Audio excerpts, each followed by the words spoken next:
But I've been crying since it started. So. And what can I say? Can I answer any questions? Yes, sir. Physical trainer for Tom Holtz. For what reason? Physical trainer. For Tom Holtz, in the credits, physical trainer. I presume Tom wanted somebody that would give him some bulk because he wanted to be bulked up to Hulk stuff. A great story about the tooth. I don't know if you saw the silver tooth. We told Marvin came up with that idea. He said, "You really got to give it to that sort of down feeling that this guy could only afford a steel tooth to replace one that was knocked out." And so Tom said, "Oh, that's a great idea." So we took him to a dentist to get a fitting of a thing over his tooth. And the dentist said, "Sure, I can do that." He said, "Normally what we would do is just drill the tooth down." And Tom said, "Okay, go ahead and do that." I said, "What are you, nuts?" He said, "Well, but it would give it more of the real feeling." I said, "Tom, this is only a movie." He said, "But what if it falls off?" I said, "We'll cut and we'll shoot it again." And one time during the shooting, it fell off, and Tom looked at me and he said, "I told you." I said, "It's okay. It's okay." What was it like for you, Mike? I'll come over with the microphone in a second. What was it like for you? Now, this film is, I think, 33 years old? It was 1983, wasn't it? Or 88. Okay, gotcha. So, 28 years old. What was it like for you seeing it again now with an audience? I'm not kidding. I started crying when it opened. I never quit. I'm still crying.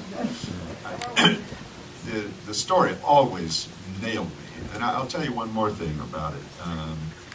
Marvin and Bob Young, the director, and I made a determination that nothing would be, no changes would be made unless all three of us agreed. And the end of the story, actually, as originally written, had Gino driving around the block and coming back and saying, and saying, "I can't go without you." And Dominick gets in the car to go.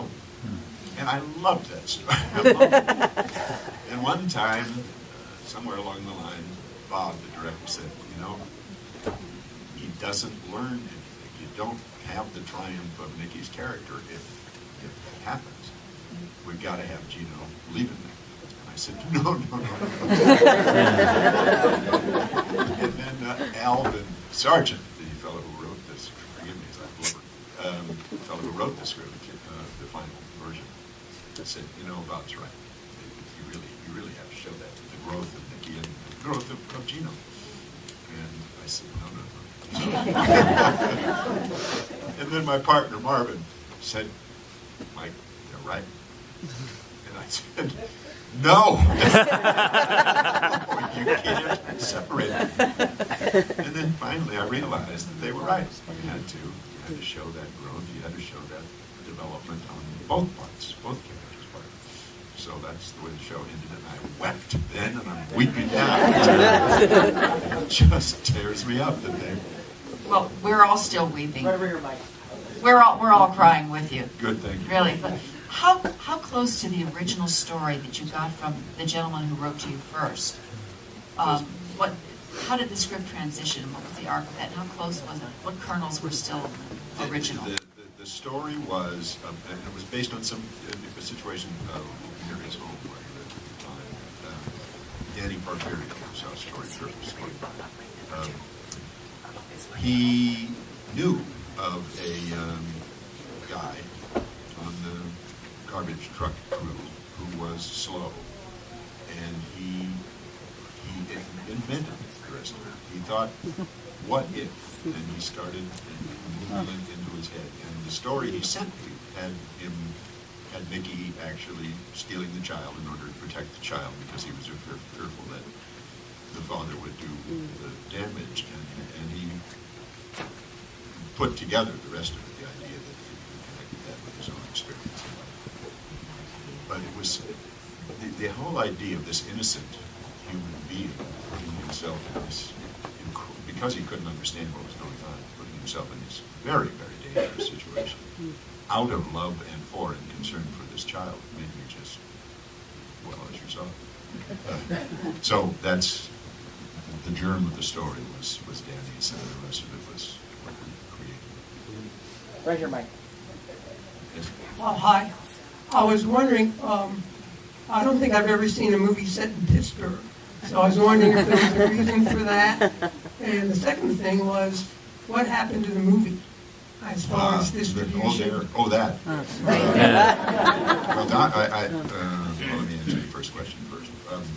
George Romero, I don't know if you're familiar with him, made a couple of pictures in Pittsburgh before us, and then there was a long dry spell for Pittsburgh. The steel mill shut down. The city really went into disrepair, and when we were scouting locations, trying to figure out where to shoot the picture, somebody came up with the idea, and we went out and looked at Pittsburgh, and particularly the south side of Pittsburgh where we did shoot. And just fell them up. We thought this was just a great place, a perfect place to shoot this film. And the city welcomed us with open arms, and the neighborhood did too. The people from the neighborhood used to come down, used to bake us cakes and cookies and everything. They were just thrilled that the movie company had come back to Pittsburgh and that we were showing their neighborhood in a way that was that they were of which they were appreciative. That's piece one. The other part of your question is that we made the picture in 1987. It was released in 1988. And at the same time, Rain Man was made. How do you beat Tom Hulse and Dustin Hoffman at the box office? And Orion Pictures was kind of on its heels at the time, and they sort of threw up their hands and said, "Well, we've got some other pictures that we're going to promote." And I kept saying to them, "Just give us a chance. Just give us a chance with this picture." And as I said, it got an opening, but I don't know if you know the story with openings. We wanted a limited opening so that people could see it, understand it. We had support from a couple of organizations having to do with child abuse, but we didn't want to give away what the picture was about. So we wanted to just move it out slowly. And instead of that, at the last minute, they moved it out wide. And nobody knew anything about it. It didn't get any press before it was open, and it didn't get an audience. And so when it didn't get an audience in the first week, they said, "Well, can I put our money here?" So between Tom and Dustin and Rain Man and getting all the attention, I was thrilled that Tom Hulse got a Golden Globe nomination for Best Actor, because I thought he was brilliant.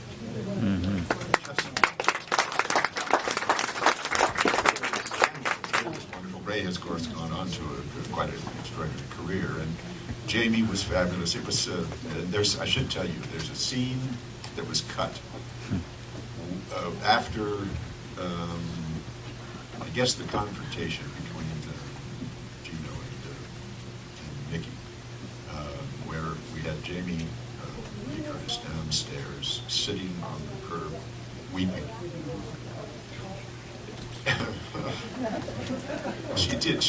She was just extraordinary. So when we were in the editing room, Bob said, "It stops the story. We have to move the story forward. We have to move the story forward." I fought. I got to keep this in.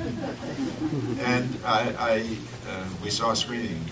First screening we saw, actually, Jamie came down and said, I hope you have great fortune with your picture. And gave me a kiss on the cheek and left. And I know she was heartbroken.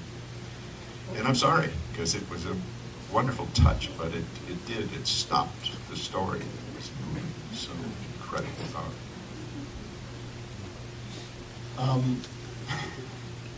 I did see this film in its original theatrical release. Thank you. And my only problem is figuring out whether I loved it more then or today. Because it's as good today as it was then, and perhaps even better. And from a point of personal curiosity, I was just wondering about the vintage of this transfer, which exquisitely preserved the look and feel of Eastman color. It was just gorgeous. Yeah, I was really thrilled with the print. Thank you. I'd like to say it's our theater. But it's a beautiful, it's a Blu-ray version that they sent us, which is really nice. So I can't take any credit for it, but the company sent us a God really bless them. exquisite Yeah, no, version. it's is a beautiful print, and I really appreciate that. And the next question comes from your co-producer's daughter, Julie. Julie Minoff is here. Hi, Mike. I'm actually not going to ask you a question. I just want to say something. And that is that I was just out of college when this picture was coming out. And I think that, and I had decided, partly connected to this film, to start to work with abused children.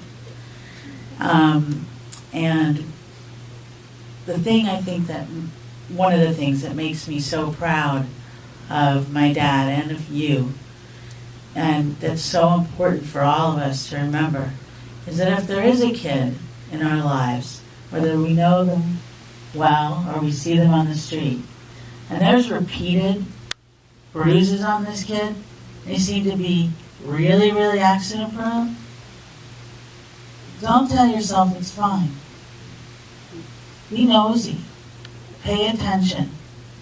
Because kids do die. And it still happens, although there's much more awareness today than there was before this film was made. And I know that they got some awards from child abuse organizations too, because it's really important for people to understand, to pay attention. They're all of our responsibilities. Thanks.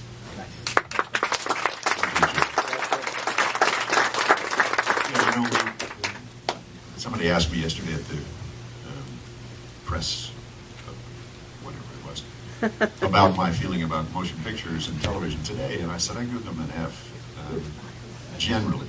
Although there are some wonderful pictures being made, and I think, I've said to my wife a couple of times, look at Spotlight, and Truth, and Concussion, and The Big Short. You've got motion pictures being made today that are giving more information, more important information, and more current and pertinent information to the public than any network television newscast. Yep. So films are deeply important and really extraordinarily, I think, valuable to us as a society. And when Marvin and I were making pictures, that's what we tried to do, is make pictures that talked about issues that were important to people's understanding.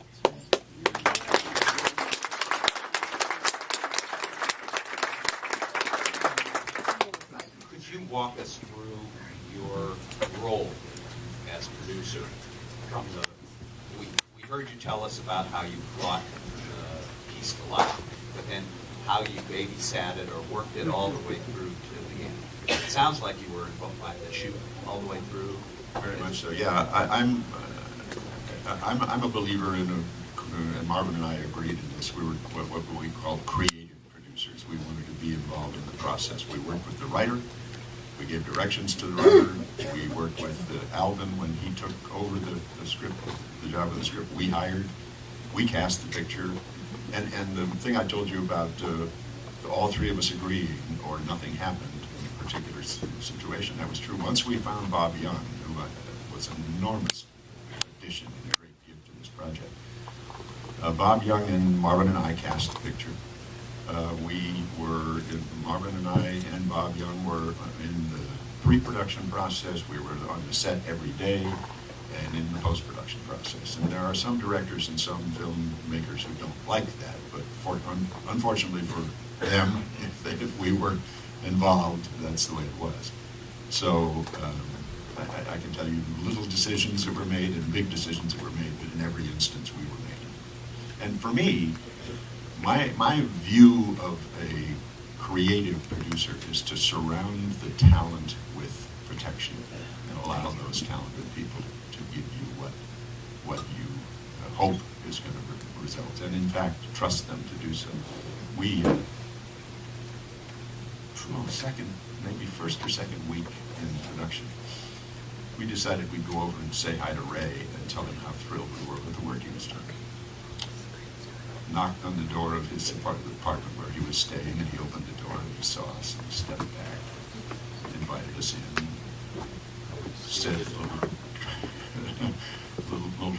little kind of frightened voice, "How's everything? What can I do for you?"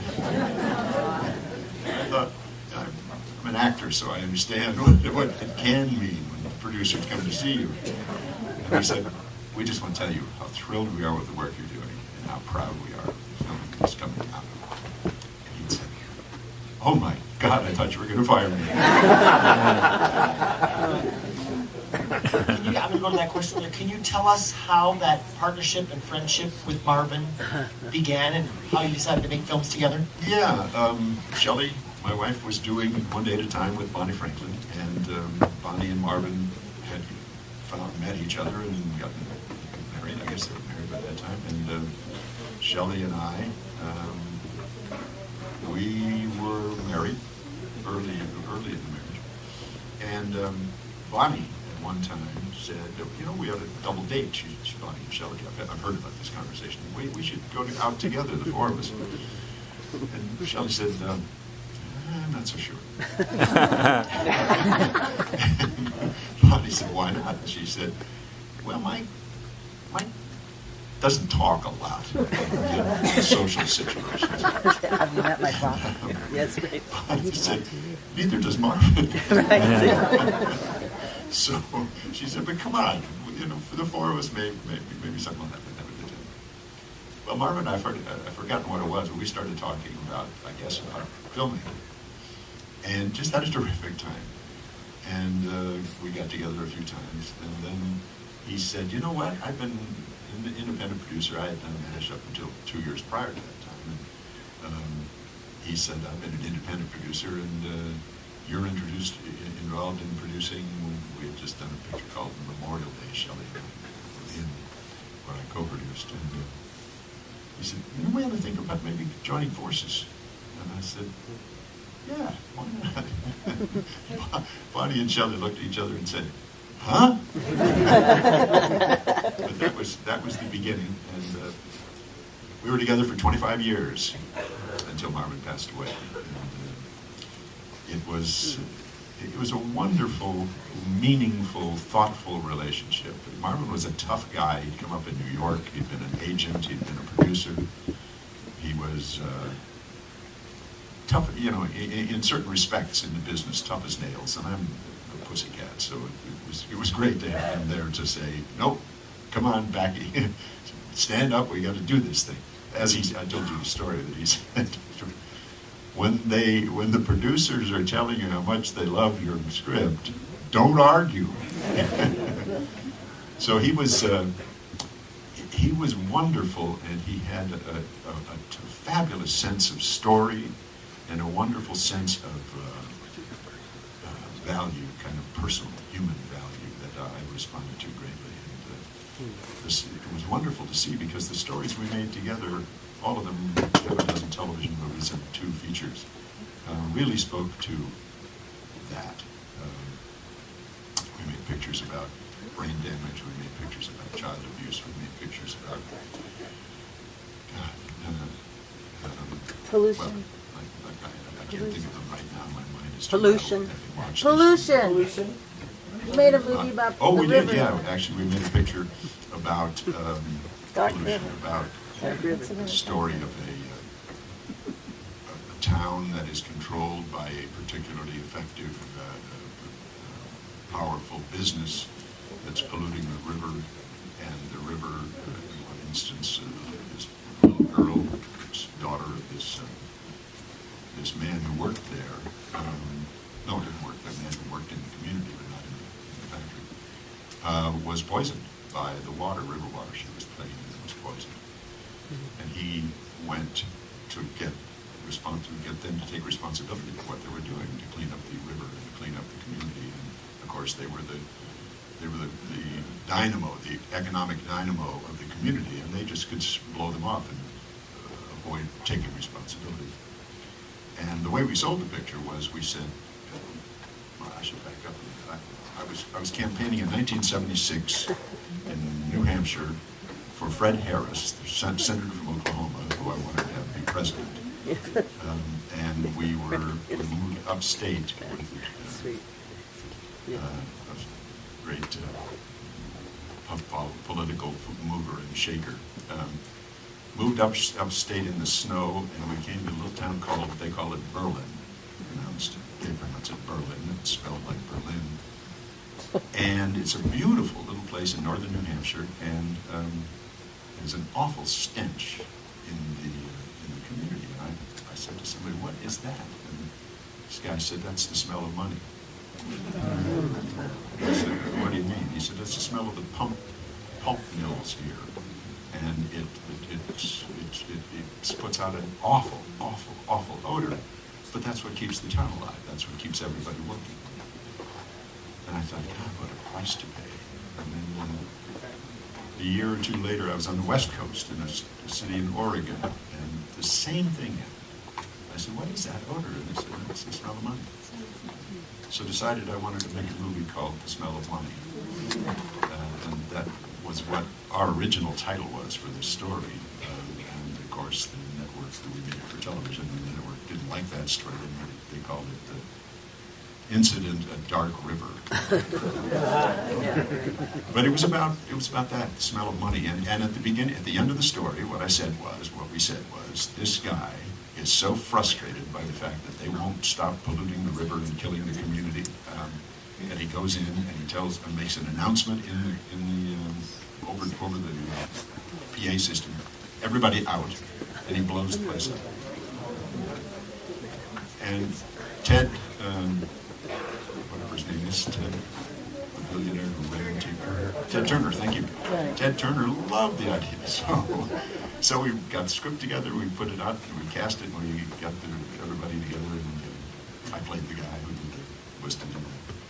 And at the last minute, one of the network executives said, "Oh, you can't blow up the place." Why not? "Oh, it's, it would show us being destructive and blah, blah, blah, blah, blah." So it ended up, the network, the gods made those decisions, and it ended up that I went into the place and took a sledgehammer to the machinery that was responsible for the particular spewing of the offal that was causing the problem. But it didn't have a dramatic impact. Anyway, so yes, I don't mean to go on about the various things we've done, but it's really wonderful of you to be here and to watch this film and respond to it the way you did. Mike, we have time for one more question. Right? Okay, sure. I can't believe at 65 I have never seen that, and I just want to thank you for not bringing Patch Adams. Yes. But I also have to tell you, I'm really moved. It's an honor to listen to you, but what really strikes me, especially today in our society, the integrity and your heart and soul that you put into this comes right off of the screen, and it just makes me really proud to have seen it. Aren't you sweet? Thank you very much. Now, Mike, this is, I don't know if you noticed, it's the second, last night we had a really nice big long Q&A and this thing. This is the second Q&A and not one single MASH question. Isn't that funny? But I would like to thank you because I'm on my phone after I had dinner with them in LA, and I'm calling my phone like, he looks like he just walked off the set of MASH. He looks exactly the same. Blonde, maybe he's a little grayer, but he looks exactly the same. I want to thank you for being such a wonderful guy and coming to Sedona and sharing both this and Dr. Keeling's career. Mike Farrell, ladies and gentlemen.